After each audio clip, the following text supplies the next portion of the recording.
Chapter 30. Being broke. So until you're hearing the word yes more than no, there may be very trying times that you will be broke. There isn't no rhyme or reason as to how long this period may be, but it's very likely that you may face a time period where you're always short on money. This actually is a time where you can rely on your instincts. Daymond John wrote a book on this, Power of Broke. What he illustrates the whole time is that in these times, your survival instincts will kick in and get you through to the other side. The brain is a powerful thing.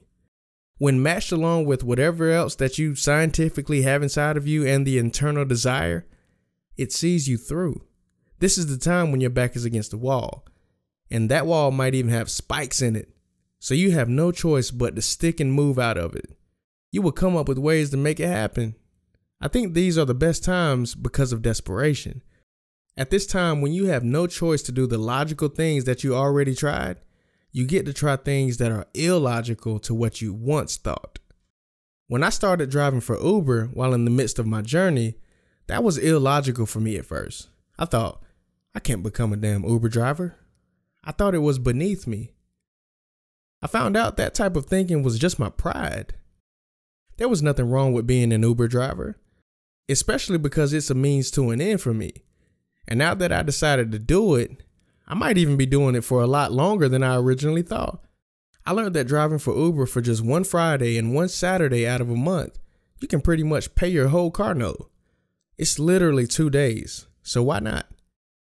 I'm sure there will come a time when ride sharing money won't be enough for me, but until then, I'll at least be paying off my car note that way. Another example of figuring out a way when my back was against the wall was when I paid attention to the signs and chose to quickly start a lawn care company. If you remember earlier in the story, it was when my friend Reem mentioned that I should do that. Sure, I could have said, nah, I keep on doing what I've been trying to do, but I didn't. You know why? Because my back was against the wall and I had to do any and everything that I could to earn $1. If I didn't, I was going to face even more trouble. So I decided to say yes to that option. And now it's a permanent part of my business. As long as there's grass, I'll be making money from cutting lawns, even if I'm not the one that's doing it. As of right now, I don't want to make a big investment and become a big lawn company. I like to get about 25 yards and cut them on my mornings. I get my day started by grabbing my headphones and cutting grass for a select number of people and trading a couple of hours out of my day to receive payment. Once I become too busy, I'll find someone who wants to do the same thing and just take a cut from them. So when you catch yourself in that situation where nothing is going right, when everything is going against you, don't be afraid to do some things that you thought you wouldn't. Legally, of course. As an entrepreneur, I thought about selling weed or some type of illegal product that I could get my hands on, but I quickly said no to those thoughts. I knew that if I were to say yes to those things, that I would start going down a path that I knew wasn't for me.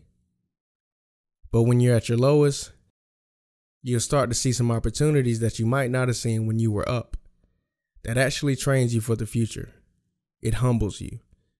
Because after you get humbled, when you're up, you know how to keep your eyes and your mind open to any type of opportunity because you don't want to get back to that broke place again.